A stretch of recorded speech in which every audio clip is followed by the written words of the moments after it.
Today I'm going to show you what astrology, a 15th century card game, and a brutal warrior from a manga have in common.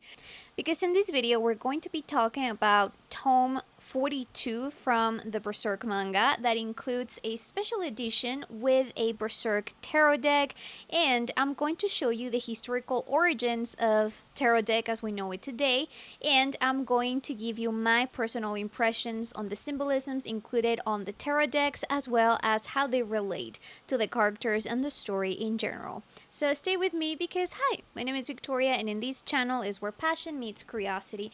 This is my corner to talk about history, literature, study, and creativity. So as far as I'm concerned, they released this special edition because tarot was actually created around the 15th century. We could say more or less that Berserk takes place around these centuries, although we don't have a concrete specific timeline for that. However, we cannot deny the medieval inspiration and aesthetic that the manga has.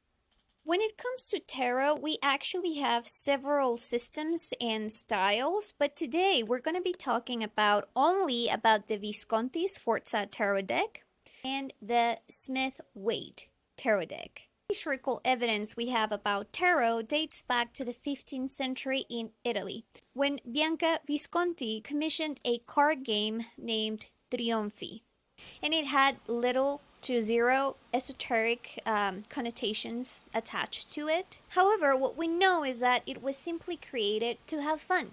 It was a card game that was meant to be created to play cards at court, and that's it. Bianca Visconti favored commissions of different artistic nature. These commissions include manuscripts, codex, as well as goldsmithing.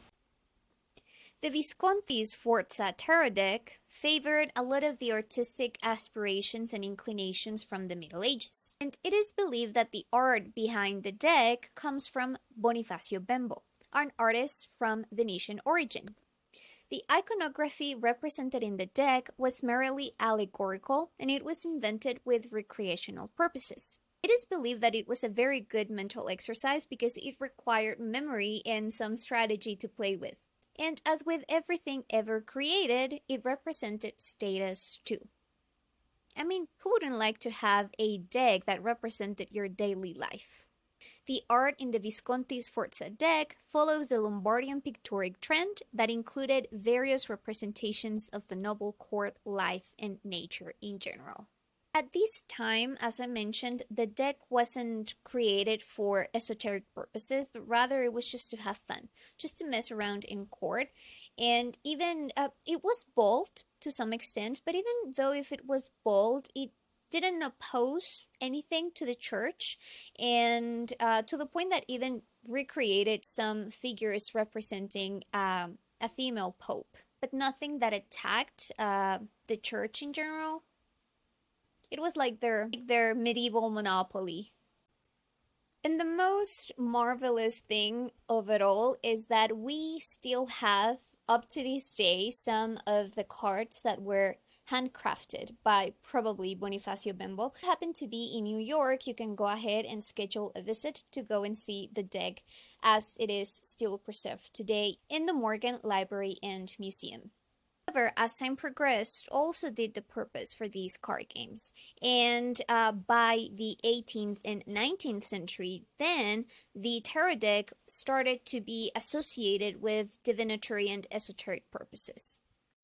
We could argue that these new associations to the mysticism and the spiritual world could have been thanks to the Romanticism and its influence. The first time that we know of that tarot deck was attached to spiritual or esoteric nature came in the late 18th century thanks to, I'm sorry if I'm about to butcher a beautiful name, so please correct me if I'm wrong, so I'm going to put his name over here, but Antoine Court de Gebelin. I'm so sorry. My French is, pardon my French. But yeah, he was the one that sprinkled some esoteric vibes here and there to the tarot deck, associating it to this myth that now most people still believe that tarot comes from Egyptian origins. However, we don't have evidence that talks about that.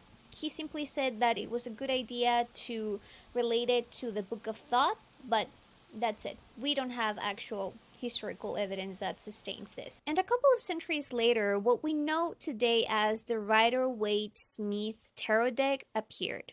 This is a deck full of symbolism and mysticism that now it's still used for divinatory purposes. It was published by William Rider and Son under the esoteric instructions of A.E. Waite, but the illustrations are made by a woman named Pamela Colman Smith, hence the name, the Rider-Waite-Smith. However, I gotta say that I hate that they left Pamela's surname last, so from this moment on, I will be referring to this tarot deck as the Smith-Waite deck, because we no longer live in the 19th or 20th century, and us women, we don't come last. By the way, as a fun fact, Pamela also put her talent into the illustrated verses by W.B. Yeats, and this deck was first published back in 1910. Now, we come to the fun part because we're going to be talking about the Berserk Tarot deck. So it took my attention once I opened it because they mixed both the Visconti Sforza fashion with the Smith-Waite Tarot deck, which is quite funny because you will see later on 22 of them are what are called the major arcana, and the remaining 56 are what we know of as the minor arcana. So, major arcana represent archetypes in human life, like death, rebirth, strength, and youth. Phases or circumstances that everyone, rich and poor, can go through. At the end of the day, it's a human experience if you want to call it like that. And we could say that major arcana are to some extent a little bit general in terms, since they are just archetypes. Because in contrast, the minor arcana represent concrete aspects of human life, like love, riches, decisions, and intellect, so on and so forth. In a divinatory sense, major arcana are considered positive, actually quite positive, and of course depending on the entire reading, but they are considered a very good sign if they appear on your reading. If you're asking about something and you happen to receive a major arcana, then it means that most likely you will be blessed by this universe or magic or future destiny. And so in the Visconti Sforza deck, if I'm not mistaken, we had like the major arcana very well represented. We have 22 cards. However, the minor arcana were a little bit more general, and they only had like 3 of coins, 5 of cups, 6 of swords, so on and so forth. Meanwhile, the Smith-Waite tarot deck actually had illustrations on all 78 cards. Thanks to Pamela Smith and A.E. Waite, the tarot deck was associated with the elements of nature, as well as with planets and astrological movements that date back to the classical world back in the myths. Leaving behind the major arcana, in the minor arcana, we have 4 types of cards that are associated with these nature elements. And we have coins, cups, swords, and wands. Coins have assigned earth qualities such as stability, material property, and security, riches, and everything regarding to earthly desires and traits. On the other hand, cups represent emotions, dreams, magic, and has a lot of female energy attached to it. Their element is water, and these are more flexible and adaptable cards compared to coins. Wands are assigned with the element of fire. They represent action, drive, motivation, fights, and physical passion. Swords, on the other hand, are related to the wind, and their main trait are intellect and reason. These are what can we call like cold cards. Carry a lot of logical energy instead of emotional energy. In this sense, tarot deck, thanks to Pamela Smith and E.A. Wade, can be interpreted as a hierarchy, or they can tell a story. For example, we have court cards that might represent experience or levels of knowledge. Let's say we have emperors on the top, then after them comes kings and queens, and after them then come the knights, and finally we have pages. Pages represent youth, desires, and wish, but no action. That's the overall 101 type of lesson regarding tarot deck according to the Smith-Waite deck. So now comes the fun part, because we're going to be opening and reviewing the Berserk Tarot deck. And so the deck comes in this cute package. I think it's kind of simple, but hey, this is a Spanish edition, by the way. There is, I believe, a French edition, and the box has a matte finish to it. This is shiny, as you can see over here. So yeah, I gotta say that I'm not very enthusiastic about this box, because I believe that colors do not suit very much. When I first saw it, it made me think about Marvel and superhero movies. Like, I don't feel it goes with the Berserk vibe. But hey, what do you think about it? This is just my opinion. But hey, yeah, inside we also have Tome 42, which is a special edition. I gotta say that I don't know. If you know this, please let me know in the comments, because I don't know if they also commissioned this just to celebrate the fact that in this tome we have the last drawing made by Kentaro Miura himself. That makes me feel very emotional. I'm not gonna lie to you. And the fact that it is Griffith, the last one piece that we got from him, I just can't. It makes me feel like too much at the same time. Everything all at once.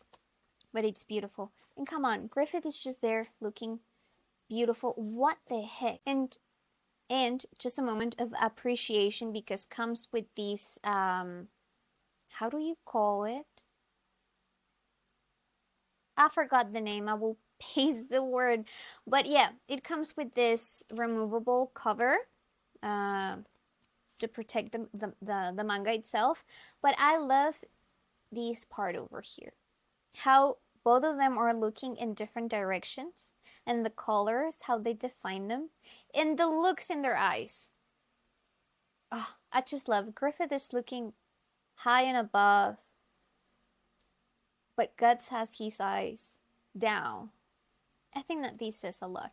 If you want to talk about analysis in Berserk, let me know, because I have a lot of things to talk about this. And most probably I will be making a video in the future, but for that I need to sit down and make like extensive annotations and research, and probably it's going to be a long video, as it was my historical analysis on Griffith's armor, since it talks about the 15th century Gothic armor. So if you're interested in any of that, please go ahead and watch this video over here. Now let's go to the fun part and let's see the deck itself. So I'm going to start with the major arcana. I have it here in order, and let's get started.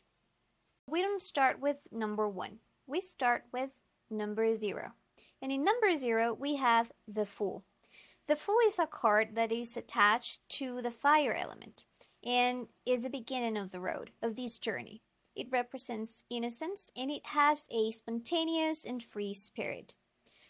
It could represent someone that is young, or someone that has a young personality. Something to take into consideration is that because of these youthness attached to it, it can also represent foolishness and lack of plans or strategy. At the end of the day, is a carefree type of spirit. And I think that it goes perfectly with Puck, because he's like this cute little Bobby, fat Bobby, that is just there. He might be our comic relief, but he is the king of the world, and we know that he might not have a strategy to everything that we go through with Guts, but he has this spirit, and he keeps everyone on high spirits as well. I want you to look at this, because I found it quite lovely, the fact that they kept some of these representations or allusions to the Smith Waite deck. Because, for example, we see Guts over here. Guts, oh my god, we see Puck over here with his eyes closed and with this light in front of him. So that means that he goes through life with his eyes closed. He has no idea where he's going. He's barely self protected. This tiny shield. He's so young, so naive that he thinks that that's everything that he needs. And in front of him, we have this light, these sparkles that can be interpreted as illusion or hope. In number 1, we have the Magician, and we have our lovely Shirky here. So the Magician is a card that is attached to the element of wind, and the main planet ruling this card is Mercury. Alludes to intellect and to the ability to come dreams and plans to fruition. It represents the connection with the other world and the mortal world, as well carries a lot of wisdom and, above everything, the will and the strength to complete and start things. This is a quiet but powerful card that is embodied with confidence. I would say that one word that can define it very well is autonomy. Because this card shows you that the real change is in us, is in the inside and not in the external factors. And I believe that this goes very well with Shirky, because at the end of the day, even though that she knows that she has a destiny, she knows that she is the one that needs to come up with that destiny. She is the one that needs to get prepared to be better by day, so she can help Guts. In number 2, we have the High Priestess, and I love this card because I think that it goes perfectly with this particular character that we see here. This is a dual card, and it's heavy with female intuition. This is as well a water card, and it's represented by the moon. It carries with itself a lot of magic and prosperity. This is a wise and highly spiritual woman, or someone with a lot of traditionally female energy attached to. And this is someone that understands both this world and the world of spirits. It carries with mystic energy, and it represents the occult, everything that remains hidden. And my favorite cards on all tarot decks are the Empress and the Emperor. I'm going to show them side by side because I think that this is very important to note. First comes the Empress on number 3. The Empress is all about fertility and feminine power. She comes with harmony, abundance, and creativity. Her biggest strength is softness, and she does not fight, but she reigns over everything. Up to this point, the Empress has harvested everything that she has sown before. And the main card is associated with Venus, with the planet Venus. Next to her comes the Emperor. The Emperor, on the other hand, represents supreme authority. He is structure and strategy. He represents as well stability, and he is someone that is so seasoned that he finds pleasure in working hard. Up to this point, as the Empress is enjoying the fruits of her hard labor, he is enjoying all of the material stuff that he has accumulated through battles. The court of the Emperor is also associated with a fire sign, in this case Aries, and it represents, however, the power that the mind has over the body. So instead of being someone that is driven through passion and through impulse, this is someone that has already mastered that impulse to become the one and only leader that the people needs. And I love that these two come together. Of course, I think that they are very well represented. And on top of that, I want to show you a beautiful imaginary that I think it's very well respected and represented, as it is in the original Smith Waite tarot deck. Because this is how they look in the original Smith Waite tarot deck. So I'm going to give you the comparison to it. So on one side, we have the Empress. She's a sovereign. She's just there ruling on her throne. Her throne is very soft. Oh my god, this is very shiny. But her throne is very soft. This looks like a bed or some sort of duvet. This is like a bed or something like that, has a lot of pillows. We see the sign of Venus over here. She is in a comfortable place. She has a crown of stars and a baculus. She also, as I mentioned, she's enjoying the harvest. She has worked very hard on all of this on previous years that up to this point she's just there enjoying the fruits and everything that she has worked very hard for. In the background, we have the trees that represent this abundance and this fertility. The golden sunrise, I would say this is a sunrise, but the golden sunrise behind her as well represents the harmony that she brings with. And I want you to look at this very, very small water stream over here. If you put this one on one, you will see over here that compared to the Emperor is in a stone throne. He is harsh. He is cruel. He is tough. Even though he is wearing the clothes of a king, the clothes of an emperor, beneath he still has the armor. He's ready to battle. He knows that he has everything under control, but he's ready to fight. He knows the strategy. He knows the tactic. He's not afraid of his impulses because he knows that everything is in his mind. And compared to the Empress, we see that he is in a very desertic and dry place behind. If the Empress is, if behind the Empress we have a sunrise, I would say that behind the Emperor we have a sunset. And guess what? Over here you see as well a stream of water. If we put this hand in hand together, the stream of water, he's not using it, because he's providing that stream of water to the Empress. Now, compared to Berserk, I love that they respected very well the plot, because on one hand, of course, we don't have like these beautiful backgrounds that represent abundance and harmony, but we see them in battle. When we see these flags and I see this coat of arms, and especially her face, it seems to me that even though she's very relaxed, you know, her hands are soft and very demure, very mindful, she seems to have a complex complexion. She seems to be worried. Because when I look at this, it makes me think that she is looking at the battle. She is, at the end of the day, seeing everything that Griffith has done and continues doing. Well, except for the eclipse, of course, but you got the point. And hand by hand we had Griffith. He's not on a throne yet. He is about to go to battle. He is fighting. And behind him we see this red background that in my opinion looks like bloodshed. To me, this is complete bloodshed.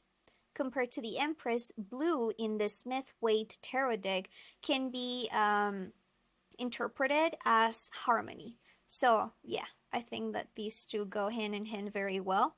I love that they chose them and not, for example, Skull Knight or his wife, because I don't know, I just love this election. On number 4, we have the Pope, and the Pope represents tradition, religion, society, groups, everything that has to do with conformity and with rules. He aspires to knowledge and wisdom. This is an earthly wisdom.